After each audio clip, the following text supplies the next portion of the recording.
Welcome to the Secret Podcast. Welcome to the Secret Podcast. Hey, welcome to the Secret Podcast. Welcome to the Secret Podcast. Bonjour à tous, bonjour à toutes. Tout dépend à l'heure à laquelle vous m'écoutez. J'espère que vous allez bien. J'espère que vous êtes de bonne humeur d'écouter ma voix, d'entendre ma voix. Parce que vous savez qu'on va parler de choses réelles, concrètes, personnelles, intimes.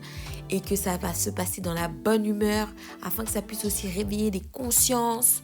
Que ça puisse rebooster, encourager une personne qui m'écoute. Donc, comme je l'ai dit tout à l'heure, welcome to the Secret Podcast. Merci pour vos messages, merci pour vos commentaires. Ça a suscité, l'épisode précédent a suscité beaucoup de questionnements. J'espère que vous avez, avant même de m'écrire, vous avez même demandé à Dieu qui vous montre ce qui se passe, votre état, qui vous montre en fait les choses spirituelles, les réalités de votre vie. Donc, en tous les cas, on est ensemble. Sans plus tarder, chop, on continue. Moi, 8, que j'ai intitulé Perry or not Perry? That is the question. Vous avez vu un petit peu mon petit jeu pour Perry, pour dire péridurale, mais bon, voilà. Et donc, au 8e mois, j'étais déjà bien plus relax parce que je me disais, bon, ça y est, I secure the bag, mon bébé sera tranquille, même si j'accouche en prématuré, je pense que ça va pas avoir trop de dégâts. J'ai fait le plus gros, il me reste plus que quelques semaines avant de toucher ma bénédiction. Enfin, ça y est, au niveau pensée, j'étais sereine, totalement sereine. J'y étais presque, j'avais déjà atteint mon but, pratiquement atteint mon but. Encore quelques semaines, courage. Ah non, j'étais contente parce que j'avais pas eu de complications. Ma fille s'est très bien portée. Voilà, 8e mois, ça allait. Par contre, niveau physique, aïe. Mes nuits étaient devenues de plus en plus agitées. Entre les coups que je recevais dans mon ventre, les déformations qui se faisaient, on dirait, je comprenais pas. Quand elle changeait de position, je voyais mon ventre, comment il se tordait. Je me disais, Seigneur, c'est quel film d'horreur que je suis en train de voir là? J'avais mal aux hanches, mes sœurs. Ah non. Et moi, j'étais un peu dans ma tête, je me disais, ça va aller. Donc, j'avais pas commandé, vous voyez le coussin de grossesse, vous voyez le long coussin de grossesse qu'on peut mettre entre les jambes et tout. Franchement, je l'avais pas commandé, mais je regrette. Si vous savez comment je regrette de ne pas l'avoir commandé, je vous conseille, toutes celles qui sont enceintes, qui projettent, qui sont prêts de concevoir, s'il vous plaît, achetez-le parce que ça aide. Donc moi, dans ma tête, je me disais que tout allait bien se passer. Je ne l'ai pas commandé. Mais mes sœurs, mes hanches, côté droit, c'était compliqué. Côté gauche, c'était compliqué. Et lorsque je me mettais de manière horizontale sur le dos, mais j'avais tellement mal au dos, j'avais le poids du ventre qui m'écrasait, non. Et au niveau physique, ça commençait à être très compliqué. Mon ventre était bien gros, là il a commencé à s'affirmer, ça y est, j'étais une femme enceinte aux yeux de tous, il n'y avait pas de doute. Oh, est-ce qu'elle a trop mangé? Non. Là, c'était clair. On voyait très bien que c'était un gros ventre, un bébé, que j'étais à terme. Donc, par rapport à ça, c'était bon. J'ai eu des fuites urinaires parce que je ne vous cache pas qu'au niveau de la vessie, tu ne la maîtrises plus. Même pour pousser lorsque tu urines, c'est compliqué. Donc, j'ai eu des fuites urinaires. Mes sœurs, je suis obligée de vous raconter ce qui s'est passé avec moi. J'ai fait pipi dans la rue. J'ai pas pu me retenir. Mais heureusement que j'avais un gros manteau. et que j'avais un legging noir. Donc, on ne pouvait pas voir, en fait, que j'étais en train d'uriner et que j'avais du pipi sur moi. Non, la grossesse, non, ça t'amène à l'humilité. L'humilité. Donc toi qui es là avec ton corps, tu regardes tes abdos, tu vois que non, ça va, moi je suis bien, je suis vraiment, moi mon corps, en tout cas on ne peut pas me l'abîmer comme ça. Et même quand j'aurai la trentaine, tout va bien se passer. Mais à sœur, la grossesse, ça t'amène à l'humilité. Tu comprends que tu n'es rien et que ton corps, lorsqu'il décide de se transformer, tu ne peux pas être au contrôle. Tu peux faire tout ce que tu veux, mais tu ne peux pas être au contrôle de ton corps pendant ta grossesse. J'ai eu à connaître encore une nouvelle douleur. Rajoutons avec tout ce que j'avais. Les douleurs pelviennes. Ah, mes sœurs, je ne connaissais même pas. Je ne savais même pas qu'il y avait un os qui s'appelait le pelvis. Pelvis ou pelvis, je ne sais même pas comment ça se dit. Mais c'est une douleur, mes sœurs. Non. Jusqu'à maintenant, j'ai encore des petits bribes de cette douleur en moi. Alors, qu'est-ce que c'est le pelvis? Le pelvis, c'est une large structure osseuse à la base de votre colonne vertébrale qui se trouve dans la partie inférieure de votre torse, région du pelvis. Ça, c'est ce que je vous dis comme définition. Mais pour simplifier, en gros, votre pelvis se trouve juste en haut des parties génitales. Vous voyez, en haut des parties génitales, il y a un os et vous allez le sentir, même au toucher, vous pouvez le sentir. Donc, à ma grossesse, j'ai eu cette douleur-là et je ne comprenais pas. Je dis, c'est quoi encore cette douleur et tout? Et mon médecin m'a expliqué en me disant que c'est assez normal et même positif que j'ai des douleurs au niveau du pelvis parce que ça montre que mon corps est en train de se préparer à l'accouchement. Et donc, j'ai craqué. J'ai senti des douleurs à des endroits dont je ne connaissais même pas l'existence. Vous savez, on a l'habitude de se faire mal à la main, aux pieds. Je ne sais pas, moi, on a des douleurs qui sont assez habituelles, qu'on connaît. Mais lorsque maintenant on expérimente une douleur qu'on n'a jamais connue, mais attendez, c'est compliqué. Entre eux aussi, la poitrine qui tire, parce que tu sais que l'allaitement est c'est en train de se faire, tu vas bientôt allaiter, donc le corps se prépare. Non, c'était compliqué.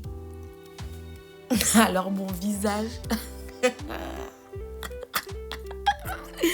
je ne sais pas s'il y en a d'autres qui ont eu la chance de voir la photo que j'ai postée pendant ma grossesse.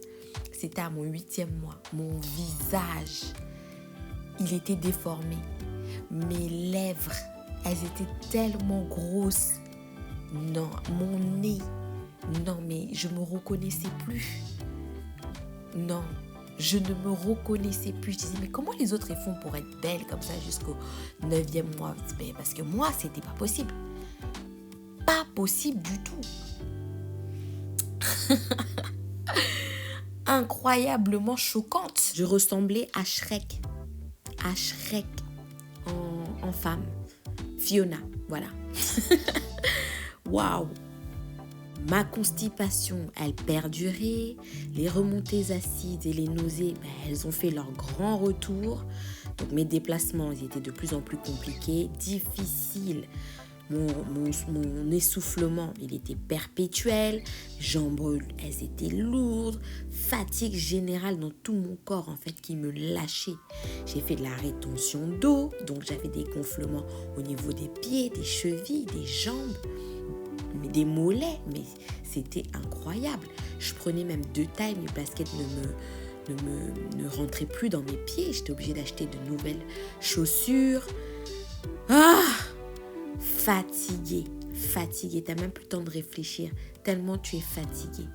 Donc tu as déjà des attelles, parce que tu as mal au poignet, tu n'arrives pas à dormir, tu n'arrives pas à te lever, tu n'arrives pas à t'asseoir, tu as des hémorroïdes. C'était fatigant.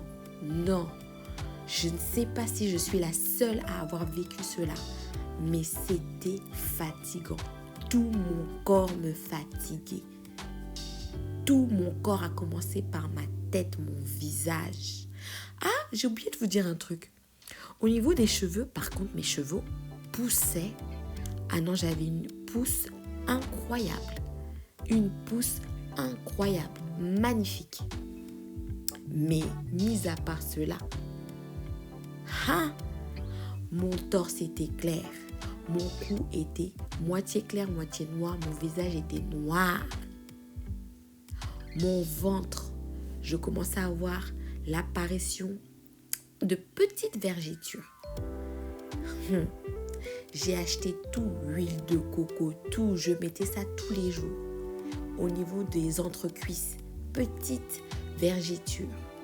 J'utilisais ça tous les jours. Mais le corps, c'est le corps. Après l'accouchement, je ne vous cache pas que tout est sorti. Après l'accouchement. Au 8e mois, j'ai eu à avoir ma rencontre avec l'anesthésiste pour la question de la péridurale. Péridurale ou pas péridurale? Tout ça, c'est une question en fait.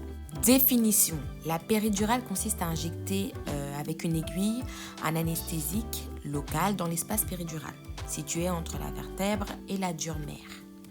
Donc, on vous administre cela pour soulager les douleurs des contractions en fait. Voilà ce que c'est la péridurale. Vous connaissez, vous savez déjà ce que c'est. Donc je suis partie et je me posais la question à savoir est-ce que je le fais, est-ce que j'expérimente ça toute seule ou est-ce que je fais la péridurale. C'était vraiment... Je me suis battue entre moi et moi. C'est vrai. Vous avez jamais entendu cette phrase qui dit la péridurale c'est pour les faibles. Sincèrement, j'ai eu ma mère déjà qui m'a fait comprendre qu'elle a eu 5 enfants et dans les 5 enfants, les 4 fois où elle est partie en accouchement, elle n'a pas eu de péridurale et d'effets secondaires, que tu peux avoir des maux de dos, que ça va te paralyser, patati patata. Donc là par contre c'était le combat. Le combat avec moi-même en me posant la question, mais est-ce que si je prends la péridurale, est-ce que je ne fais pas faire partie des... Je ne vais pas comprendre ce que c'est la douleur de l'enfantement. Est-ce que je suis dans la volonté du Seigneur? Est-ce que le Seigneur, en fait, il est dedans? Quand il parle de péridurale, est-ce qu'il est dedans? Parce que quand vous observez les attitudes de certaines ou certains, on peut te faire culpabiliser juste parce que tu prends la péridurale. Ouais, un enfant de Dieu ne peut pas prendre la péridurale.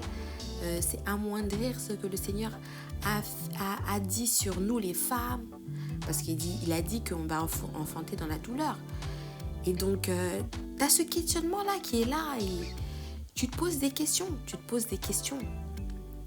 Et tu as le côté rationnel aussi qui est là, qui te dit, mais attends, et si tu ne supportes pas, ça peut être aussi quelque chose qui a été créé pour nous soulager. Parce que c'est très dur aussi.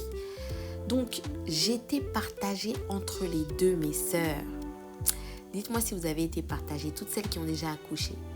Dites-moi si vous avez été partagées, vous étiez sûres que vous alliez prendre la péridurale ou sûre que vous n'alliez pas prendre la péridurale. J'en ai plein qui m'ont dit, moi, j'ai dit que j'allais faire les choses tranquilles, sainement, que je ne veux pas avoir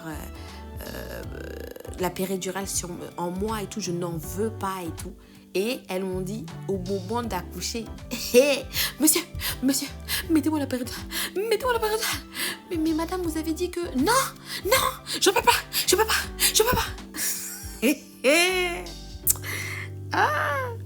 So, après une longue réflexion, un bon moment où vraiment je me suis posé des questions. Et puis vous savez, j'avais accumulé une fatigue. Mon corps, j'étais épuisée.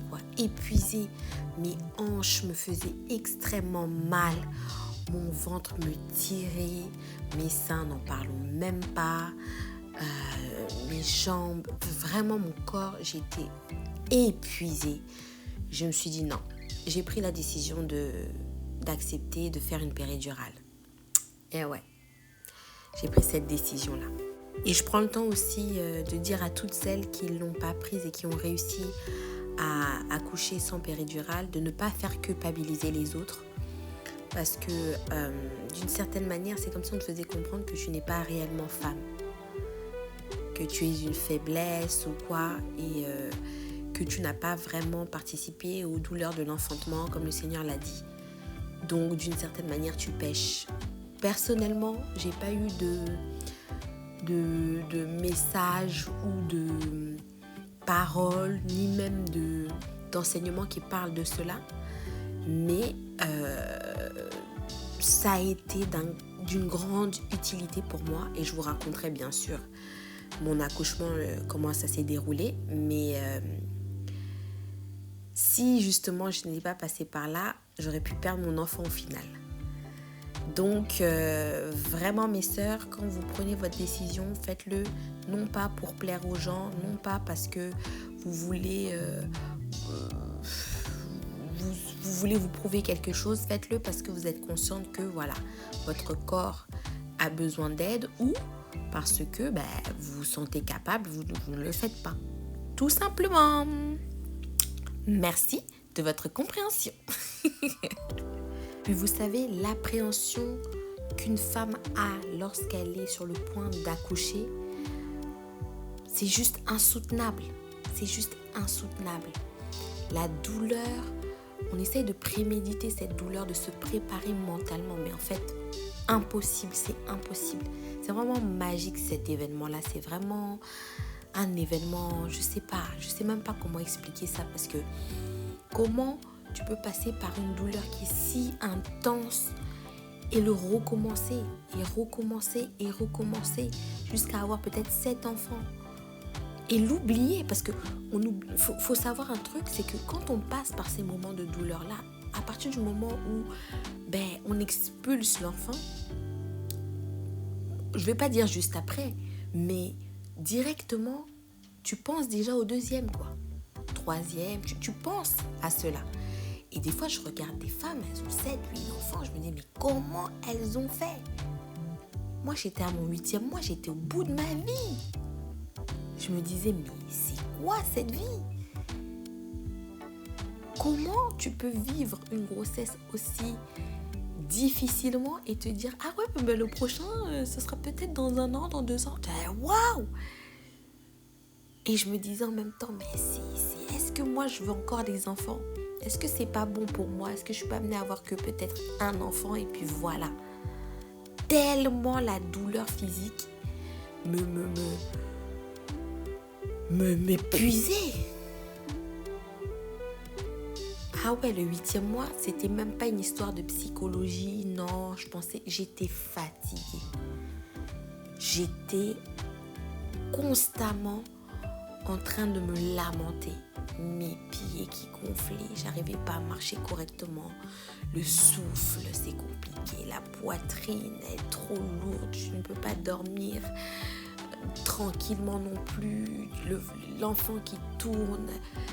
Waouh! Des fois, tu te réveilles, ton ventre est déformé. Pourquoi? Parce que la forme que l'enfant a pris a fait que waouh, c'est... Ensuite, c'est à ton visage, tu es laide. Shrek même, Shrek même est beau. Tu es laide comme tout.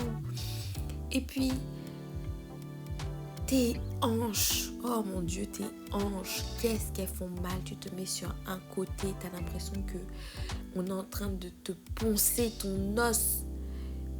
Tu te mets de l'autre côté, tu as l'impression que ton os est en train de se briser. Le périnée, tu peux pas trop utiliser ce muscle-là parce que quand tu veux essayer de te lever, tu sens un peu une douleur qui s'affaisse sur ton os. Ah!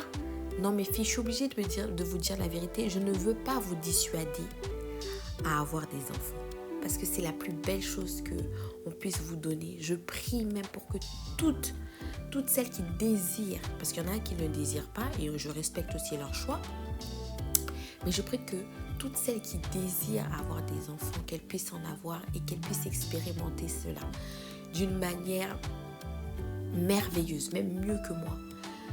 Je l'ai expérimenté d'une manière profonde parce que j'avais un travail qu'il fallait qu'il se fasse en moi. Mais je ne vous cache pas que quand je regarde ma fille aujourd'hui, mais s'il faut le refaire, je le refais quoi. Et si c'est pour 9 mois même c'est rien. Je le refais pour 12 mois, pour 14 mois, pour 19 mois. Je le referai. D'ailleurs, je suis super curieuse à savoir quel est votre avis sur la péridurale. Est-ce que vous pensez que c'est biblique dans la volonté de Dieu ou non? C'est comme les contraceptifs. Au jour d'aujourd'hui, il y a d'autres qui disent oui, d'autres qui disent non. Bien sûr, quand je parle des moyens de contraception, c'est dans le mariage. No, like, I'm trying to be so serious about this. J'essaie d'être vraiment clear du fait que non, dans le mariage, je parle aux femmes mariées là, je ne parle pas aux célibataires. Et d'ailleurs, mes célibataires, mes born again virgins, celles qui sont redevenues vierges dans le Christ, mes sœurs, restez calmes. Dieu a un plan pour vous. Shout out to you. Donc, voilà, d'autres disent que non, ce n'est pas biblique, qu'il faut laisser que Dieu, si un enfant doit venir, il faut le laisser venir. Il y en a d'autres qui disent que non, il faut aussi gérer. Le Seigneur t'a donné une intelligence pour gérer ton corps. Si éventuellement ce moyen-là peut réguler et t'amener à choisir quand tu as décidé d'enfanter ou pas, pourquoi pas? C'est bien, enfin, il faut avoir quand même un petit débat par rapport à ça. Apportez vos arguments, dites-moi un petit peu quel est votre avis, quel est votre renseignement, parce que j'aimerais avoir aussi des réponses par rapport à ça, des réponses par rapport à ça. Moi, je l'ai fait en ayant la paix, enfin, j'ai eu à utiliser la péridurale en ayant la paix dans mon cœur. Je vous dis la vérité. Bon, après, c'est trop facile à dire la paix dans mon cœur, mais voilà.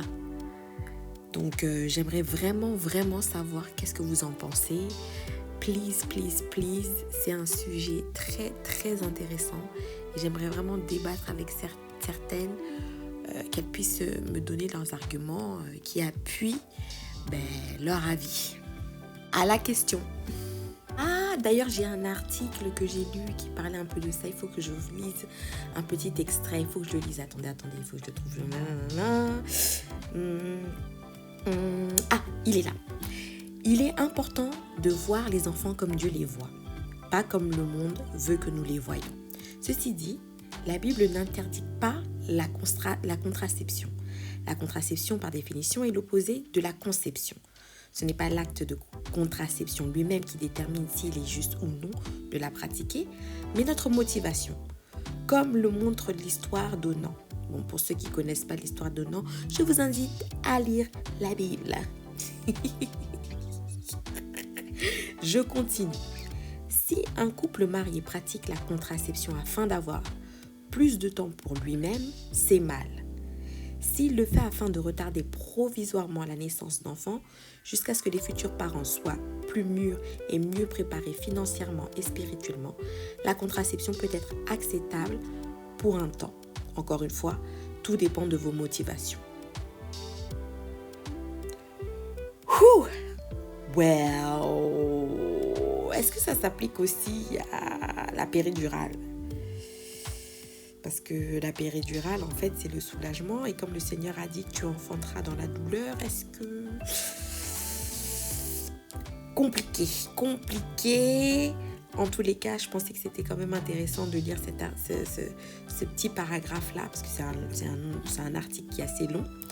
Mais voilà, j'attends vos réponses. En tous les cas, c'est fini pour aujourd'hui. Un épisode un petit peu court, mais bon, je ne vais pas raconter des choses que je n'ai pas vécues, ni même parler pour parler, mais vous inquiétez pas, vous en aurez pour l'épisode 9 et 10. Je vous réserve des surprises incroyables, mais laissez-moi seulement dire un gros bisou à mon papa d'amour, mon doudou. Oh, Jésus, je t'aime, tu es magnifique. Donc, mais qui te peut? Mais qui te peut, Seigneur? Mais qui te peut? Non, Je t'aime tellement. Bisous, bisous, bisous. Ah oui, laissez-moi parler de lui. Mon premier amour. Il m'a dragué même mieux que mon mari. Il m'a aimé plus que mes parents. Ah non, faut laisser. C'est une affaire d'état avec lui. La grandeur qu'il a là, elle est incomparable. Non, j'arrête même. Bon. Je vous fais des très gros bisous. À vous aussi la team, mes sœurs, des gros bisous. Bisous à vous. Que Dieu vous bénisse, vous, vos familles, vos destinées. Que vous puissiez récupérer le contrôle de votre vie. Et que plus personne ne blague avec vous. 2022, là, c'est votre année. Comme moi-même, j'ai déclaré que 2022, c'était mon année. Là. Que vous aussi, 2022, ça soit votre année. Donc, à la prochaine, en vous disant bye.